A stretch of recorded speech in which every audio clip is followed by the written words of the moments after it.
ଗୋଟିଏ ଜଙ୍ଗଲରେ ଠେକୁଆଟିଏ ରହୁଥିଲା। ତାର ଅନେକ ସାଙ୍ଗ ଥିଲେ।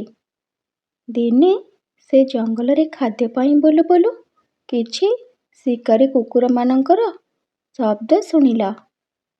ଶିକାରୀ କୁକୁରମାନେ ତାର ପଛରେ ପଡ଼ିଗଲେ। ସେ ଖୁବ୍ ଜୋରରେ ଡରିଯାଇ ତାର ବନ୍ଧୁମାନଙ୍କଠାରୁ ସାହାଯ୍ୟ ମାଗିବା ପାଇଁ ସ୍ଥିର କଲା। ସେ ଦୌଡ଼ି ଦୌଡ଼ି ଯାଇ ହରିଣ ପାଖରେ ପହଞ୍ଚିଲା। ହରିଣକୁ କହିଲା, ବନ୍ଧୁ, କିଛି କୁକୁରମାନେ ମୋ ପଛରେ ଗୋଡ଼ାଉଛନ୍ତି। ଦୟାକରି ତୁମେ ମୋତେ ସାହାଯ୍ୟ କର। ହରିଣ କହିଲା, ବନ୍ଧୁ, ମୁଁ ତୁମକୁ ସାହାଯ୍ୟ କରିଥାନ୍ତି, କିନ୍ତୁ ମୁଁ ବର୍ତ୍ତମାନ ବ୍ୟସ୍ତ ଅଛି। ତୁମେ ତୁମର ବନ୍ଧୁ ଭାଲୁ ପାଖକୁ ଯାଅ, ତାକୁ ସାହାଯ୍ୟ ମାଗିବ। ଠେକୁଆ ତାପରେ ଭାଲୁ ପାଖକୁ ଗଲା। ଭାଲୁକୁ କହିଲା, ବନ୍ଧୁ, କିଛି କୁକୁରମାନେ ମୋତେ ଗୋଡ଼ାଉଛନ୍ତି। ତୁମେ ସେମାନଙ୍କଠାରୁ ମୋତେ ରକ୍ଷା କର। ତୁମେ ତ ଏତେ ଶକ୍ତିଶାଳୀ ଅଛ, ମୋତେ ସାହାଯ୍ୟ କର।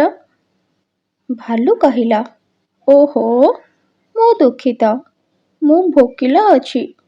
ମୋତେ ଖାଦ୍ୟ ଖୋଜିବା ପାଇଁ ପଡ଼ିବ। ତମେ ତୁମ ସାଙ୍ଗ ମାଙ୍କଡ଼ ପାଖକୁ ଯାଅ, ତାକୁ ସାହାଯ୍ୟ ମାଗିବ। ଠେକୁଆ ମାଙ୍କଡ଼ ପାଖକୁ ଗଲା। ମାଙ୍କଡ଼ ମଧ୍ୟ ସେମିତି ବାହାନା କଲା। ତାପରେ ସେ ହାତୀ ପାଖକୁ ଗଲା। ତାପରେ ଛେଳି ପାଖକୁ ଗଲା।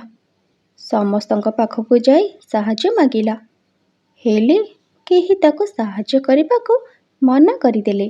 ସେ ମନ ଦୁଃଖରେ ଗୋଟିଏ ଗଛ ମୂଳରେ ବସି ଭଗବାନଙ୍କୁ ଡାକିଲା।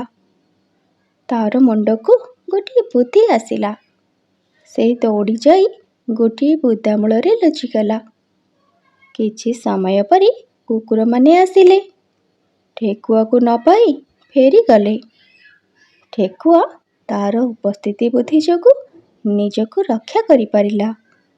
ତେଣୁ ଅନ୍ୟ ଉପରେ ନିର୍ଭର କରିବା ଅପେକ୍ଷା ନିଜ ଉପରେ ନିର୍ଭର କରି ଆଗକୁ ବଢ଼ିବା ଉଚିତ। ପ୍ରତିଦିନ ଏହିପରି ସୁନ୍ଦର ସୁନ୍ଦର କାହାଣୀ ଦେଖିବା ପାଇଁ ମୋ ଚ୍ୟାନେଲକୁ ସବସ୍କ୍ରାଇବ୍ କରନ୍ତୁ।